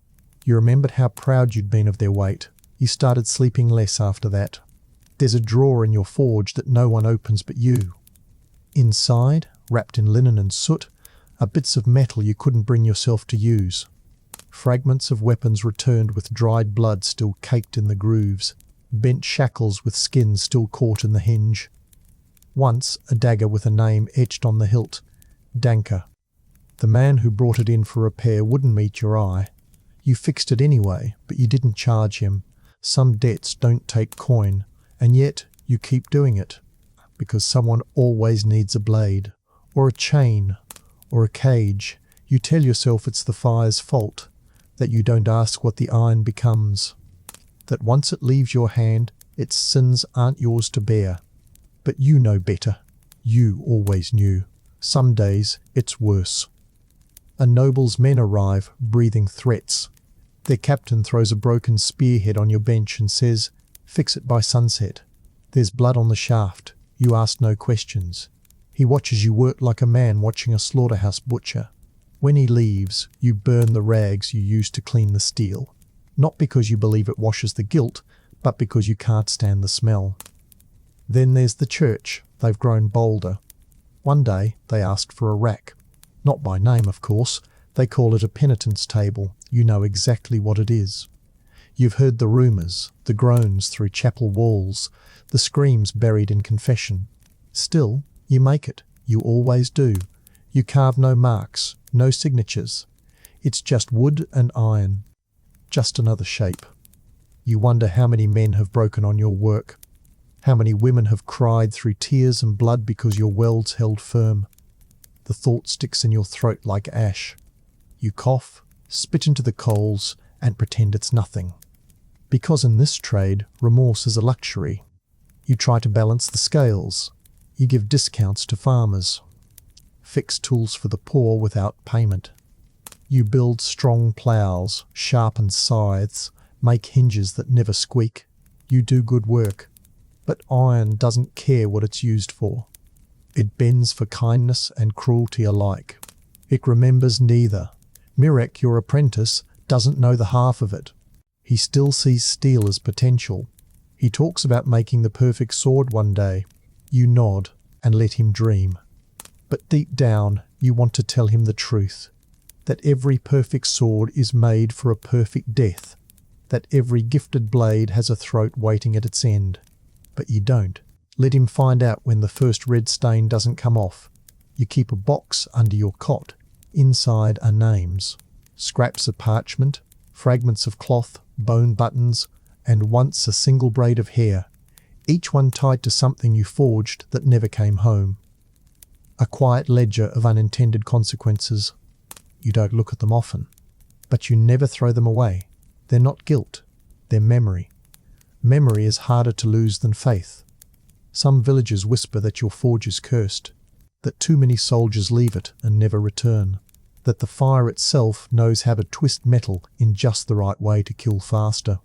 They never say it to your face, of course, but you see the way they glance at your door when passing. like something inside might be watching. They're not entirely wrong. You've seen what iron can do when given to the wrong hands. And yet you keep handing it over. Because if not you, then someone else. Someone worse. Someone careless. That's your comfort. A small, cracked justification. You make blades that don't break. Chains that don't slip. You give them no excuse to blame the tool when the blood comes. But some nights the wind shifts and the smoke from the forge curls too slow. You see shapes in it. Bent figures. Outstretched arms. You rub your eyes, but they stay. They don't speak, they don't accuse, they just linger. As if waiting. You whisper apologies you never voice in daylight, not to God, not to the church, but to the metal. For what it's made to do, for how it always obeys. You wonder if anyone will ever forgive you for being so good at something so dangerous. Then morning comes. The hammer waits. The bellows creak. Myret yawns and lights the coals. And the first order on the bench is for 6 new arrowheads, urgently needed by the town guard. You pick up the tongs. Because what else can you do? You make the shapes. You file the edges. You test the balance. You place each piece gently on the bench, still warm, still hissing. And somewhere, far away, someone will bleed for it. It's not the screams that haunt you. You've heard enough of those to grow numb. It's the silence afterward. The way the air feels thicker. The way people walk differently around your forge after a man is executed using shackles you crafted. They avoid your eyes. Speak in clipped tones. Pay in coin that stays too long in your palm, as if trying to burn its way back out. You never ask to be part of justice. But justice has a strange way of subcontracting cruelty through quiet hands. Sometimes you think the anvil knows. It holds every blow, every strike, every drop of sweat and ash. The blackened pit around it isn't just soot, it's accumulation. Of time, of failure, of unseen costs. You've never cleaned it, you've never tried. It feels wrong to strip it of its history, even when that history is written in rust and old blood. There's something sacred about it now, and that's the problem. You never meant for any part of this job to become sacred. Then comes the day the Reeve himself visits, not the usual messengers, not the guards. The man. Old, sharp-eyed, wearing a cloak that reeks of wet dog and arrogance. He brings no smile, only an order, a pair of iron restraints quickly and securely made. For a traitor, he says, too casually, you don't ask who. You just measure the chain, heat the links, shape the cuffs. But in your mind, a name is already forming. A boy from the village who asked the wrong question in the tavern. A girl who drew symbols on her door after a plague. Maybe even Mirek. You don't ask, because asking turns your face into a mirror, and you're not ready to see what reflects. You craft the cuffs perfectly. Too perfectly. The Reeve inspects them, nods once, then says, "We knew we could trust your workmanship." He leaves without paying. He doesn't need to. Payment, it turns out, comes in the form of continued breathing. Myrek looks at you that night. He saw the chains. He always sees. He says nothing, but the look is there, a question without a mark. You want to answer. You want to say, "This is just the work. It isn't me." But you know it is. You forged your guilt just as surely as you forged those cuffs. The truth clings to your ribs like soot. You try to cleanse yourself through other work. You make a cradle for a newborn. Soft curves, no sharp edges. You make a weather vane shaped like a fish for the baker's roof. You repair a spinning wheel for an old woman who lost both sons to war. You shape metal not to hurt, but to hold. But deep down, you know it's not penance, it's distraction. And yet, the blood still comes back. One morning, you find a smear on your door. Not paint, not animal. Real blood. Thick, drying, deliberately placed. A mark. You clean it off slowly, carefully. No panic. No questions. Just understanding. Someone knows, or thinks they do, and they want you to feel it. Maybe it's a warning, maybe it's absolution. The message is the same. The village has long memories and short tempers. Later that week, a stranger passes through town. Not church, not noble, not merchant. just quiet, observant, dressed in greys and carrying nothing visible. He doesn't speak. He watches the forge for 2 full days from the far corner of the market square. Then he leaves. You don't follow. You've learned that some answers aren't safe to want. You sit by the fire that night, the coals casting strange shapes on the walls. You think of all the things you've made, not just the weapons, the doors, the hinges, the locks. How many people have been kept in or out because of your hands? How many cries have echoed behind your metal? You begin to wonder if that's the real price of skill, not wealth, not fame, but participation. Unwilling, quiet complicity in 1,000 stories you'll never finish reading. Sometimes you dream of undoing it, melting down every blade, every cage, every cruel shape. Starting over, not to forget, but to cleanse. But that's fantasy, and the forge isn't a place for fantasy. It's a place for realism, fire-tempered and iron-bound. Still, you try. You start building a box, not for chains, not for weapons, a small chest lined with soft cloth. Inside it, you place every item you wish you hadn't made. A buckle from a prison harness, a broken arrowhead returned after a skirmish, a ring bent out of shape by grief. You don't label them. You don't have to. You remember. You keep the box under your cot. Mirek finds it once, doesn't ask, just looks, then quietly walks away. That night he works later than usual. Doesn't speak, but you see it in his hammering, harder, slower, with a new kind of weight. That's the thing about apprentices, they don't inherit your guilt, but they grow in its shadow. And yet, you go on. You always go on. Because the orders keep coming. Because the fire still needs to be fed. Because the village needs doors that close and blades that open. You tell yourself you're just part of a chain. Not the first, not the last. You tell yourself you don't write the story, you just shape the letters. But deep down, you know the truth. That every scream behind every lock you've made, every death dealt by every sword you forged, carries your fingerprint, not visible, but felt. And the anvil remembers. It always remembers. Chapter 8, Segment 1, The Guild Trap. It begins with a seal, a small red stamp on a folded parchment left on your workbench by a courier who doesn't make eye contact. The guild wants a record of your output, your income, your apprentices, your ore sources, your commissions, public and private, not a request. A mandate. You're to bring it all to the next quarter's gathering in Krakow, and failure to comply means fines, suspension, or worst of all, reassignment. The word settles into your gut like spoiled meat. Reassignment. It sounds harmless, bureaucratic, but in truth it means exile. Your forge shuttered, your name erased from the lists, sent to a town where no one knows you, starting again under someone else's forge, someone else's fire.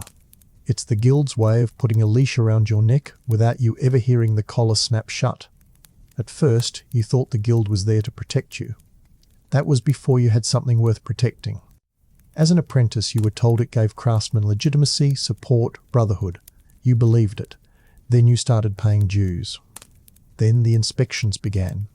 Then the fees, small at first, then stacked, then doubled. Soon you were not working to survive, you were working to comply. And the trap? It's that you need them. The seal on your door, the signature on your invoices, the rights to sell your goods in the city, all of it comes from the guild. Without them, you're just a man with tools. With them, you're a licensed master. A badge of worth handed down not through merit, but through obedience. The guild is a machine. Cold, predictable, cruel. It feeds on the labour of men like you and rewards the ones who talk louder than they work. The masters in Krakow don't care how straight your blade is. They care how fast you sell it. They don't inspect your hinges for integrity. They inspect your books for errors. They don't forge. They feast. You remember your first meeting. A great stone hall filled with too many robes, too many hats, too little truth. Men stood and spoke of quotas, output, standardization. You listened in silence. When you finally spoke about quality, about pride in craft, they nodded politely, then ignored you. The next week your iron shipment was delayed for reasons no one could explain. Mirek doesn't understand yet. He thinks the guild is a ladder, that if he works hard, keeps clean books, forges well, they'll raise him up. You let him think that for now. Better a young man reach for something, even if it's barbed. You can't strip hope from him yet. You remember too well how it feels when that last piece falls away. There's a man in town, Powell, another smith, smaller forge, less work. He joined the guild 2 years ago, full membership, thought it would bring stability. Now he's drowning in fees, struggling to pay for charcoal, and being hounded for late records. You offered him work once, a shared commission. He declined. Said the guild warned him not to entangle with unregulated elements. You didn't ask what that meant. You already knew. That's the trap. The guild doesn't care who does the best work. It cares who does the right work. The politically safe, publicly praised, privately profitable kind. You've done too much outside the lines, side jobs, discreet commissions, tools without paperwork. They know, or they suspect, and suspicion is enough. Now you're faced with a choice you've seen coming for years. Play by their rules or vanish. Comply and drown slowly in paperwork and compromise.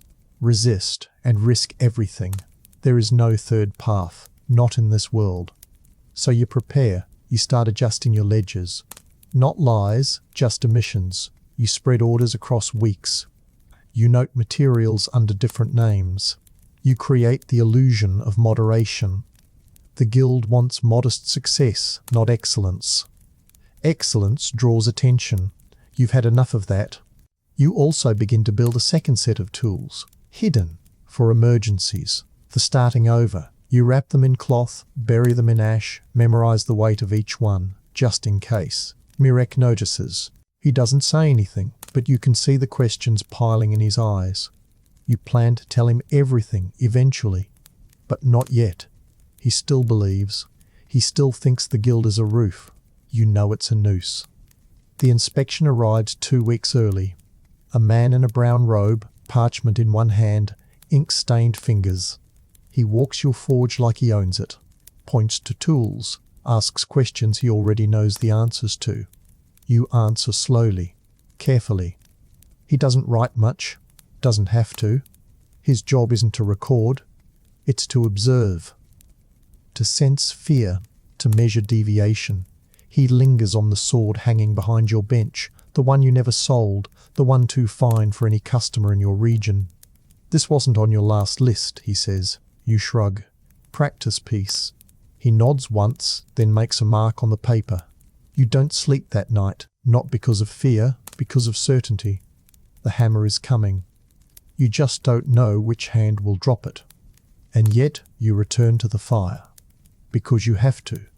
Because the guild can take your seal, your shop, your name, but not your hands, not your rhythm. Not the song of steel striking stone. They built the trap well. But they forgot one thing. You've spent your life learning how to break metal. The worst part isn't the fines. It isn't the threats or the letters sealed in wax with words like compliance and discipline wrapped in official phrasing. It's the waiting. The slow, corrosive erosion of certainty. You don't know when they'll strike, or if they already have. You only know the air has shifted. The village watches you with a new kind of distance.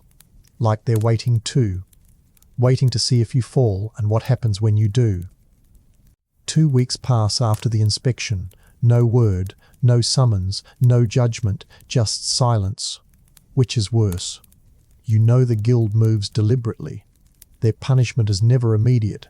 It's layered, stretched across months, disguised as coincidence. A coal supplier raises his prices. Your name disappears from the city's preferred craftsman list. A large commission gets redirected to a smith half your skill. You know what's happening.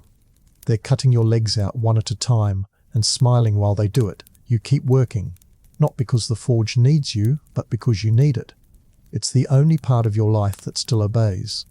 Fire, hammer, steel. They don't scheme, they don't whisper, they just react. You strike, they yield. If only men worked the same way. One evening, Mirek returns from the market with news. The guild has issued a new regulation. All master smiths must now report their charcoal consumption monthly, categorized by project type. You laugh, not because it's funny, but because it's perfect. They've found a way to tax the flame itself. Later that night, you sit by the coals and run your hands through your hair, which has grown more grey than black. You're not old, not really, but you feel ancient, like the walls of the forge are holding you up. You think of your father, who died digging ditches for a noble who never learned his name. He never had to deal with guild fees, just mud and hunger and weather. Somehow that feels more honest. The guild was supposed to be different, a brotherhood, a shield. That's what they told you when you were an apprentice. We protect our own, they said. You see now, it was never about protection. It was about control, about order, about making sure the fire never burned outside its assigned hearth. You wonder who's behind it.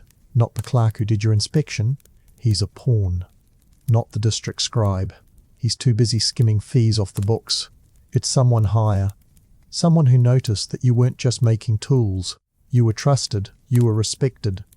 And respect that doesn't go through the proper channels? That's a problem. So you become a problem that needs correcting. You begin to change how you speak. Fewer words in public, no opinions, no jokes. You train Mirek to do the same. You tell him it's for professionalism, but he's not a fool. He understands. There's a new lesson in the forge now, how to disappear while standing in plain sight. But you don't go quietly. You start building something beneath the floorboards. A second forge, smaller, hidden. Just enough to keep the fire alive if they take the shop. You dig carefully at night, when the village sleeps and the wind masks the sound. You move stone by hand. Every strike of the shovel feels like reclaiming your breath. You stash tools there, extra ore, charcoal. A few documents, some of Mirek's best sketches. You don't tell him yet. You will, but not now. Not while he still thinks he can fix the system from within. You let him have his belief. Someone should.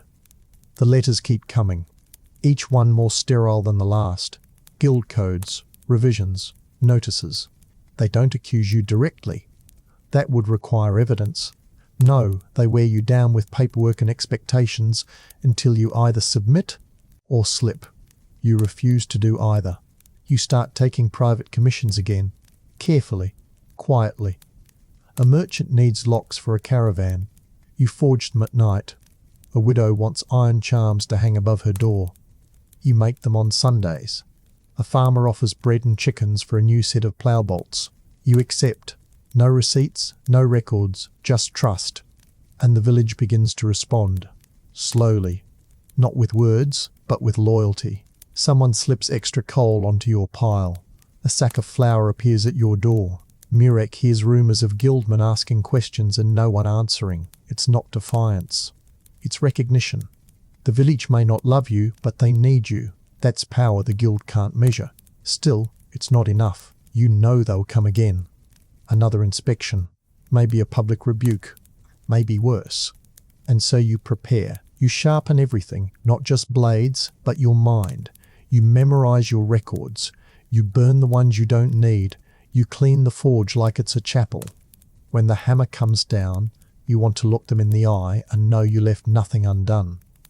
One night, Mirek asks the question you've been dreading. Why don't you just leave? You pause. Look at your hands, then the fire, then him. Because they want me to. He doesn't ask again. Chapter 9, Segment. Customers from hell. You forged for lords, peasants, priests, thieves, drunks, widows, soldiers, and one man who may or may not have been an executioner. You've heard requests that made you laugh, and some that made your stomach churn. But no matter the face at your door, no matter the purse or the favour or the threat behind their words, they all share one trait. They want the impossible, and they want it yesterday. The customer is never wrong, they say. That's because the customer doesn't bleed when molten slag hits skin. The customer doesn't spend 6 hours shaping a gate hinge only to have them change their mind because it looks too plain. The customer, 9 times out of 10, knows nothing about iron, steel, or what it takes to hammer form out of chaos. But they do know how to complain. You've had them all. There was the priest who demanded a set of candlesticks shaped like angels, with wings so delicate they looked ready to fly. When you delivered them, he frowned and asked why the halos weren't perfectly round. You reminded him that iron bends, not floats. He paid with a prayer and a warning about pride. Then there was the nobleman, red-faced, heavy-footed, breath thick with wine, who brought you a broken sword and insisted it had belonged to his grandfather, the hero of some famous battle. You could see it was a farmer's blade, bent from misuse, not war. He wanted it reforged, decorated, inlaid with gold. Said he wanted to display it above his dining hall. You did the work, bit your tongue. When he came to collect it, he scoffed at your price and offered 2 pigs instead. The pigs were diseased. You buried them behind the forge. And of course there's always the bartering type. I have a goose, they say, holding it out like it's the answer to your debts. And some fine herbs. You ask for coin. They look insulted. But we're neighbours, they say. As if proximity pays taxes. As if friendship smelts ore. Children are the worst, not the little ones. They watch the forge with awe and reverence. No, it's the sons of the wealthy. The ones who come in groups, smirking, asking if you can make them real swords. Not toys. We want to duel, they say. One asks if you can make a blade that's poison resistant. You stare at him. He thinks it's a valid question. One of them dropped his sword on the floor before even swinging it. It snapped. You said nothing. Let the silence teach him. Then there's the regulars. Farmers mostly. Honest, tired, carrying tools worn to nubs. They don't haggle. They don't demand. They place their orders with quiet voices and open palms. You do your best work for them. Always. Because they don't expect miracles. They just want their tools to last another season. They are your favourite, even if they never say thank you. You don't need the words. You hear it in the weight of their shoulders when they pick up the finished product. But they're rare. More often, it's the loud ones. The impatient. The self-important. Like the merchant who wanted a dozen identical keys in 2 days. When you told him it would take longer, he threatened to report you to the guild. You gave him 11, all identical, except 1. Slightly off. Just enough that it wouldn't turn. You never heard from him again. You've learned how to smile while being insulted. How to pretend you don't hear the grumbles about your prices. How to nod when someone suggests you could do better work if you weren't so stubborn. You've heard every variation of my cousin's friend said his blacksmith only charges half that. You want to tell them to go to their cousin's friend. You want to say, then let him build your damn plough. But you don't, because business is balance. And spite doesn't feed the fire. Still, there are days when it's too much. When you lay in bed, staring at the beams of your ceiling, wondering why you give so much of yourself to people who only see the product, never the process. They see the gate hinge, not the burns it took to bend it. The sword, not the scars on your knuckles. The horseshoe, not the hours of heat, sweat and breath you poured into it. And yet you continue, because somewhere in the mess there are still moments of worth. A young woman who brings her father's broken sickle, her hands trembling. You fix it, she weeps, you pretend not to notice. Or the old man who hasn't swung a hammer in years but brings you a worn file and says, "This was mine once, now it's yours, you keep it, sharpen it. Use it when the moon is high and the air is quiet. Those moments make the rest bearable." Almost. Mirek once asked you why you don't just charge more. "Make them respect you," he said. You laughed. Not cruelly, just enough to let him know how young he still was. Respect doesn't come from price, you told him. It comes from silence, from the things they don't say, from the way they return. And they do return. Even the worst ones. Even the ones who cursed your name, because they know, deep down, that you do work no one else can. That you take their chaos and give it shape. That while they scoff and complain, you listen and hammer and file and finish. You think of yourself as the last step before consequence. the point between desire and result. They want protection, you give them a blade. They want security, you give them a lock. They want power, you give them a symbol. And when it fails, because sometimes it does, they never blame themselves. They blame you. But you keep forging. Because even if your customers are demons in disguise, even if your craft is taken for granted, even if your name is muttered more in frustration than praise, you know the truth. Without the blacksmith, their world would rust and collapse. And some part of you still takes comfort in that. There's a particular kind of madness that comes from doing excellent work for ungrateful people. A quiet, slow-burning madness that doesn't boil over but simmers beneath the skin, clinging to your lungs like forge smoke. It isn't rage. Rage would be a relief. This is something subtler. A dull ache of being used again and again by those who think good work should be cheap, fast, and grateful for the honour of being requested. They treat your craft like it's magic only when it suits them. When their horse limps, when their gate sticks, when their nephew needs a ceremonial dagger for a wedding no one asked for, they come running, all urgency and praise. Only you can fix this, they say. But the moment the work is done, the magic fades. You're no longer a craftsman, you're a nuisance, a line in their ledger. An inconvenience with soot under your nails. You've learned their tricks. They say they're in a hurry, then vanish for 3 weeks after placing the order. They promise to pay extra, then argue the price was too high. They bring their own metal cheap, impure, crumbly, and blame you when it snaps. One man even accused you of cursing his tools because his harvest failed, as if the iron had withered his barley, as if you forged famine with your hammer. There's a particular woman who visits twice a year, rich, overdressed, scented like decay disguised in perfume. She always wants something unique. A gate latch shaped like a swan's neck. A candelabrum in the form of praying hands. Once she asked for a bell that would only ring when God was watching. You nearly laughed. Instead, you made a perfectly normal bell and told her the mechanism was divinely sensitive. She paid double. Then there was the man who brought in a rusted helmet and said it was ancestral, wanted it restored to battle-ready form. You told him the cracks were too deep. He insisted. You did the work. He returned furious, said the helmet didn't feel heroic.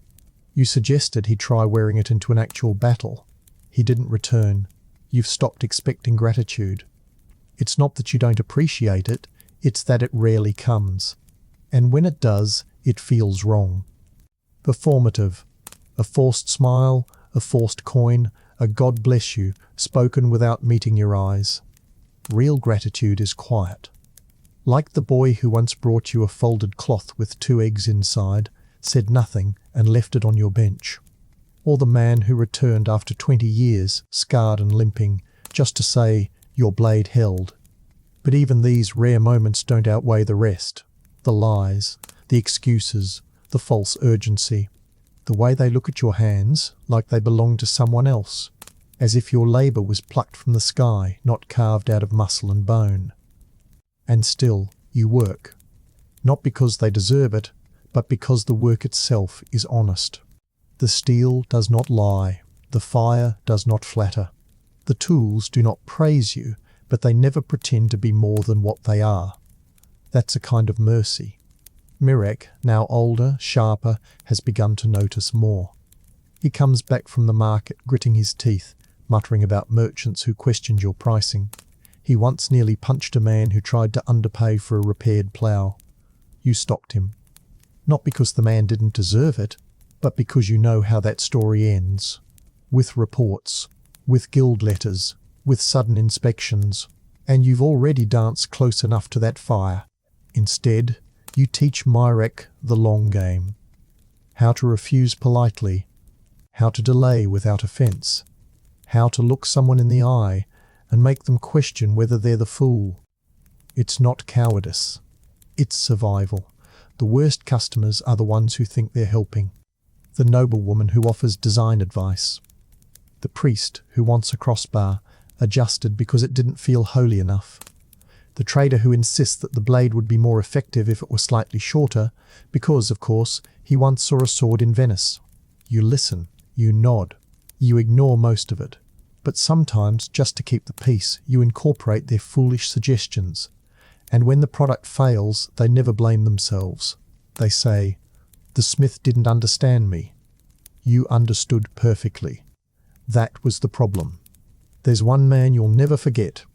Came in during a blizzard, demanded a set of nails. Just nails. You asked why he hadn't come earlier before the storm, before the road froze. He said it wasn't your place to question. You bit back your reply, made the nails, handed them over. He sneered. Said you worked slower than the blacksmith in Krakow. Then he left. 3 weeks later, you learned he'd frozen to death in his barn, trying to repair it in the storm. They found your nails still clenched in his fist. You didn't smile. You didn't mourn. You just added another mark to the forge door, a line scratched deep, not for vengeance, not for justice, just to remember. Because that's what the forge does best. It remembers, not names, not faces, but the weight of things, the cost, the wear, the toll taken when effort meets entitlement and is expected to kneel. You don't keep a ledger of insults. You don't have to. They etch themselves into your posture, into the way your shoulders rise when a customer walks in. You greet each new face with patience, but never expectation. You learned long ago that respect is a myth in trade. People don't want service. They want servitude, wrapped in the illusion of choice. And yet, you never let the steel suffer for it. No matter how awful the customer, no matter how demeaning the request, you still file the edge true. You still center the rivets. You still test the tension. Because their foolishness doesn't deserve your failure. That's the last line you refuse to cross.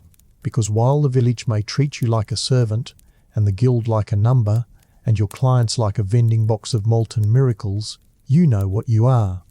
You are the last honest thing they'll ever deal with. And even if they forget your name, they will remember the way your hinges never squeaked, your swords never shattered, and your silence held more dignity than their praise ever could. Chapter 10. Tools of Torture and Justice. There are pieces you forge without speaking. You take the order, nod once, and begin. Not because you agree, not because you're afraid, but because silence is the last shield between your conscience and the work. These pieces don't go on doors or carts, they don't plough soil or cut wheat. They are shaped for flesh, for control, for confession, for punishment dressed up as divine necessity. These are the tools of justice, or so they're called. It starts with manacles. Simple enough. 2 iron bands, a chain between them, a lock.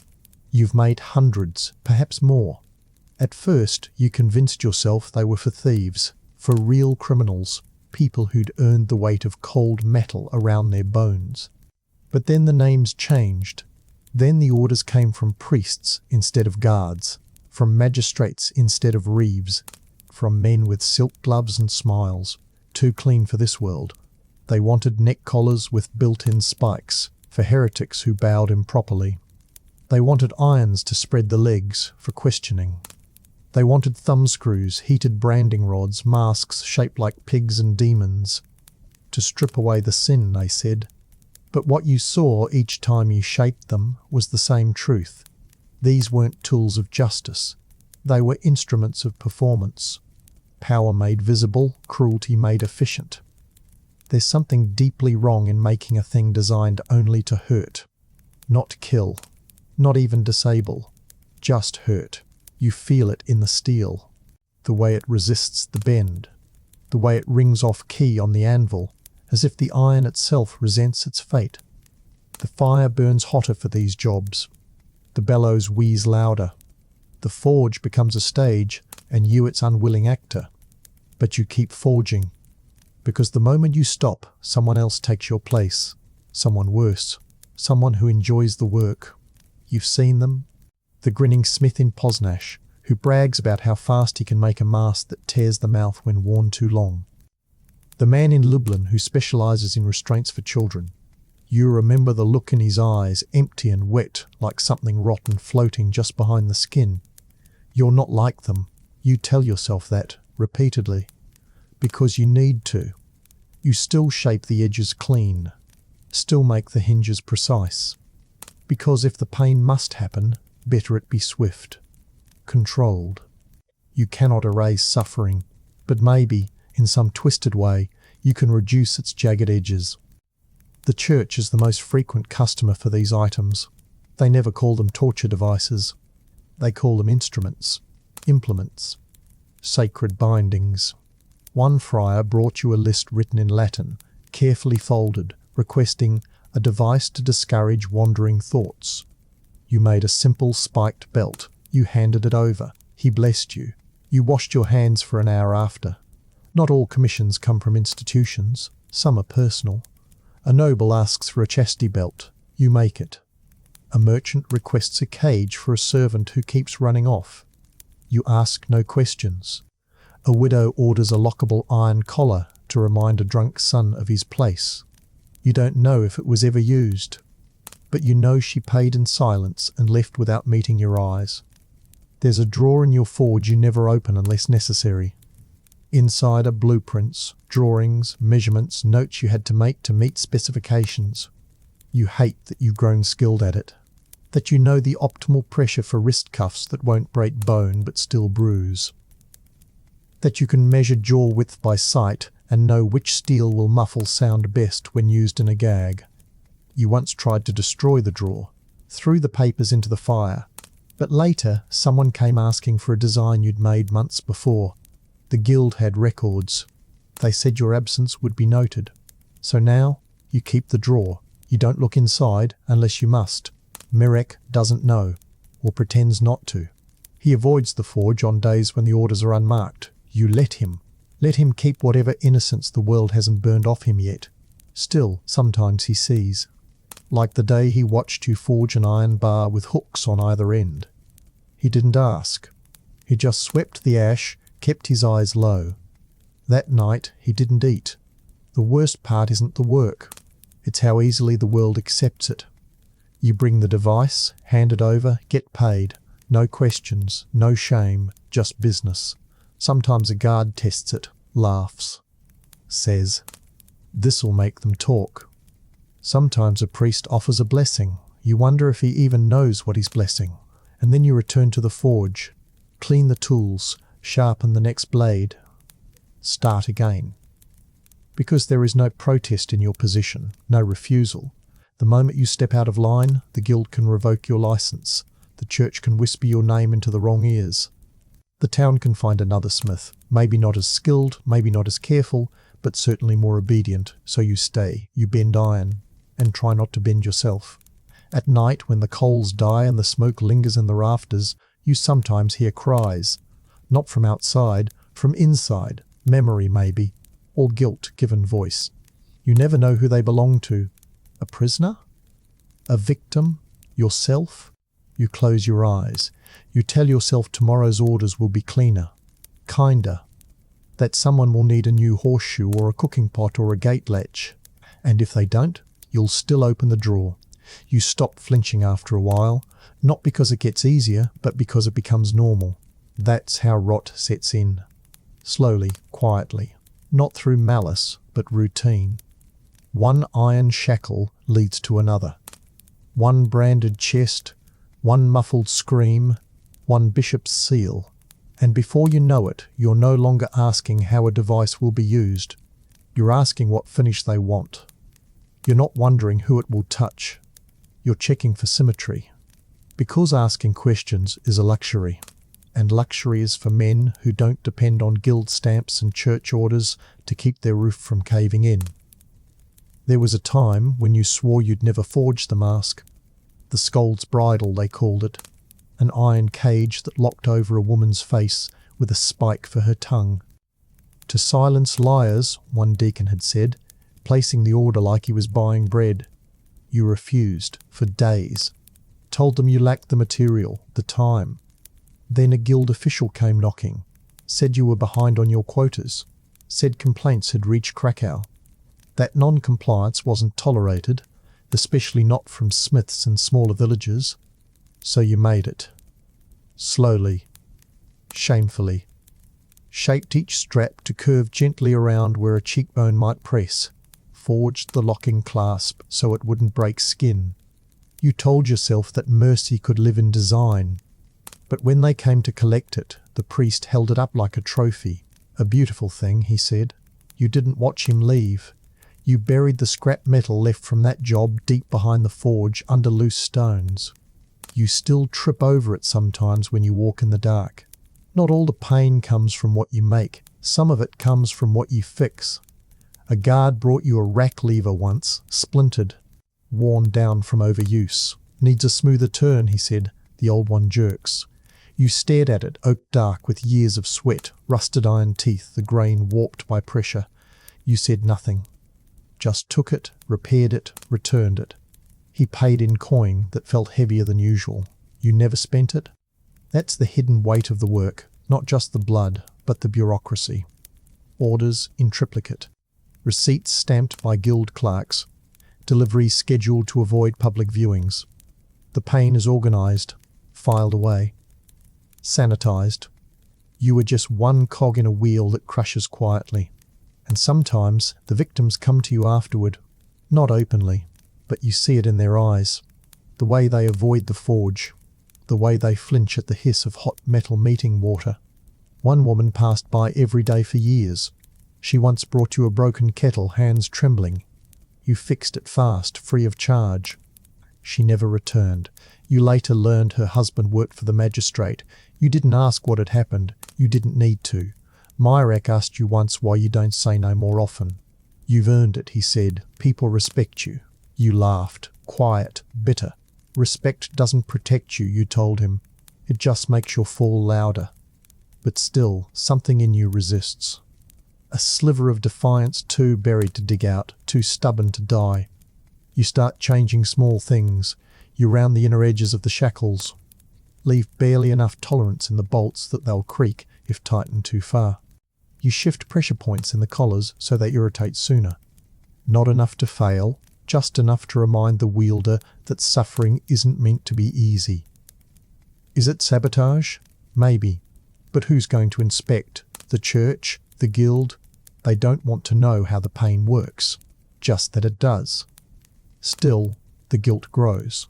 You dream of chains that slither like snakes, of molten masks crawling up your arms, of voices calling from the drawer you swore you'd stop opening. You wake drenched in sweat, fists clenched, whispering names you never learned but can't forget. You start writing again, not for records, for yourself. Scraps of parchment hidden in tool drawers and under floorboards, not full sentences, just fragments, forged for justice. 2 wrists, 1 lie.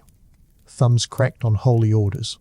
You don't know what you're building, perhaps a ledger, perhaps a confession, perhaps a map out of this nightmare, if such a thing exists. One day, a man comes asking for something you've never been asked to make before, an iron cage, just large enough to fit a human torso. To teach humility, he says. You stare at him too long. He shifts, then tries to joke. It's not what it sounds like, but you already know what it is. You've seen them before. Trust victims displayed like warnings, hanging in the square until the birds pick the lesson clean. You make the cage, but you leave the welds soft, the latch imprecise. Maybe it fails. Maybe it opens too soon. Maybe that's enough. You begin to realize something quietly, shamefully. You don't forge these things because you must. You forge them because if you don't, someone else will, and they'll enjoy it. You're not clean. But at least you're not cruel. That's the line you've drawn. A pitiful, cracking line in a floor already black with soot and memory. You wonder how long it will hold. You know what's tragic? It wasn't just the smoke in his lungs or the blood on his anvil. It was the complete failure of the society to understand the value of one of its most essential workers. The medieval blacksmith in Poland didn't just forge tools. He held civilization together with scorched palms and blistered feet. And what did he get in return? Isolation. Exploitation. Surveillance disguised as religion. Regulations shoved down his throat by the guild. Praise only when convenient, and silence when broken. This wasn't a job. This was state-sponsored slow death. You had a man working 16 hours a day in smoke, making everything from swords to shackles, and still being treated like a second-class serf. Respected when feared, ignored when needed. And the worst part? The man believed he had no choice. But here's the truth, they let it happen. The villagers, the church, the noblemen, all of them fed off the blacksmith and let him rot in his own fumes. Because to them, he wasn't a human. He was a furnace with a heartbeat. Now, imagine for a second we were in that same time. Same tools, same forge, same twisted systems. What could we have done differently? First, diversify the role. Don't just be the guy who makes swords and plows. Be the one who teaches others to do it too, not just apprentices. Everyone. Form alliances, secret ones if needed. Share techniques with other smiths in nearby villages. Make yourself harder to replace. Knowledge is leverage, even in a world run by clergy and bribes. Second, manipulate superstition. Everyone feared the forge? Good. Use that fear. Instead of passively absorbing guilt, weaponize belief. Create myths around the forge. Make people think your tools need blessings only you can give. Be the holy smith, the cursed smith, the necessary evil. Scare them into respect if you can't earn it by sweat. Third, use the guild's obsession with records against them. If they're going to spy on you, feed them fiction. Inflate numbers in some areas, shrink others. Make them chase shadows. Funnel side work through aliases, create a fake journeyman, spread your products through indirect trade routes. In modern terms, run your black market like a silent co-op. Fourth, change the client dynamic. Every spoiled noble who wanted a torture mask should have been told, sorry, we don't do that anymore. Not outright, no, because that gets you killed. But delay. Misdirect. We're waiting for iron. The mold broke. Lie, strategically. Only take the work that won't leave a soul screaming in a dungeon. And if you have to take blood work, design it to fail. Slower locks. Weak welds. Make sure the system that fed on your labour couldn't rely on it anymore. Fifth, train a replacement early, but never give away everything. Your apprentice should be better than you, yes. But not everything should be taught until the very end. Why? Because power shared too early is power lost. Teach values, not just technique. Pass on a legacy, not just a skill set. Let them build on you, not replace you while you're still breathing. And finally, build alliances outside the forge, with the baker, the midwife, the outcast, the herbalist. Quiet workers, silent power. If they all depend on you, you can build a wall of loyalty stronger than any guild badge. In a world without democracy, community is currency. The blacksmith of medieval Poland didn't die from age. He died from neglect, slow betrayal, and the weight of a society that took and never gave. If we had been there, with even a hint of foresight, even a fraction of rebellion, we wouldn't have become a martyr on an anvil. We'd have become a symbol that couldn't be melted down. The fire was always there. We just needed to learn how to use the heat to forge resistance.